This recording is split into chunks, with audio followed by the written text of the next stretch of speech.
కేసీఆర్ వైద్య పరీక్షలు మొన్న ఉన్నట్టుండి యశోదకు తీసుకొచ్చారు. ఆయన 2-3 రోజులు యశోదలో ఉన్నాడు, మీటింగ్ పెట్టిండు, కోలుకున్నాడు, ఇంటికి పోయిండు. తర్వాత మళ్ళా ఎట్లా ఉంది సిచ్యువేషన్ అనేటువంటిది దానికి మళ్ళీ నిన్న కేసీఆర్ యశోద హాస్పిటల్కి వచ్చిండు. దానికి సంబంధించి ఇంకొక వార్త. మొత్తం మీద ఉదయం 9:30 గంటలకు ఆసుపత్రికి వెళ్ళి వైద్య పరీక్షలన్నీ పూర్తయిన తర్వాత సాయంత్రం 6:30 గంటలకు కేసీఆర్ ఇంటికి వెళ్ళిపోయాడు. అంతసేపు అయిన టెస్టులు, ఆరోగ్యం, మొత్తం మీద కేసీఆర్ ఆరోగ్యం బాగాలేదు. నేను గత కొన్ని రోజులుగా ఏదైతే బీఆర్ఎస్ పార్టీ వరంగల్ సభలో మీటింగ్ జరిగిందో అప్పటి నుండి చెప్తున్నా, కేసీఆర్ మళ్ళీ ఉద్యమం చేస్తాడు, కేసీఆర్ మళ్ళీ కత్తుబట్టి కథన రంగంలోకి పోతాడు, తెలంగాణ ఉద్యమం ఏ స్థాయిలో చేసిండో అట్లే చేస్తాడు, అసెంబ్లీకి వచ్చి రేవంత్ రెడ్డి తాటా తీస్తాడు, తీటా తీస్తాడు, ఇవన్నీ మాట్లాడారు. కానీ కేసీఆర్ ఆరోగ్యం రోజు రోజు క్షీణిస్తున్నది.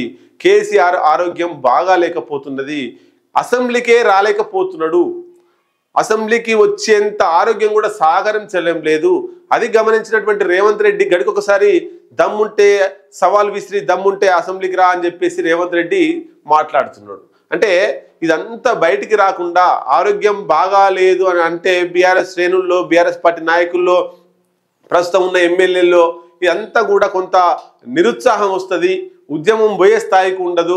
బీఆర్ఎస్ పార్టీ చతికిల పడిపోయే అవకాశం ఉంటుంది. కాబట్టి ఈ ఆరోగ్య సమస్య ఏదవుతుందో దాన్ని దాచిపెడుతూ ట్రీట్మెంట్ చేసుకుంటూ వస్తున్నారు. కాబట్టి కవిత కూడా ఈ తరుణంలోనే వాళ్ళ నాన్నతోటి తేల్చుకోవడం కోసం లొల్లి పెట్టుకుంటుంది.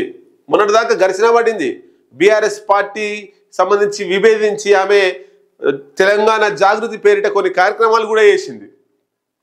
అంటే వైఎస్ రాజశేఖర రెడ్డి లెక్క అక్కడ కావద్దు, వైఎస్ రాజశేఖర రెడ్డి చనిపోగానే జగన్కు షర్మిలకి ఎట్లయితే పంచాయతీ వచ్చిందో కేసీఆర్ బాగుండాలని కోరుకుందాం. మనము కేసీఆర్కు ఏం కావద్దనే కోరుకోవాలి. కానీ అది మన చేతులు లేదు. కాబట్టి కేసీఆర్కి ఏమన్నా జరగకూడదు జరిగితే అప్పుడు మళ్ళా కవిత పరిస్థితి ఏంటి అని తేల్చుకోవాలని ఆమె సన్నిహితులు చెప్పడంతో బాగానే ఫైట్ చేసింది.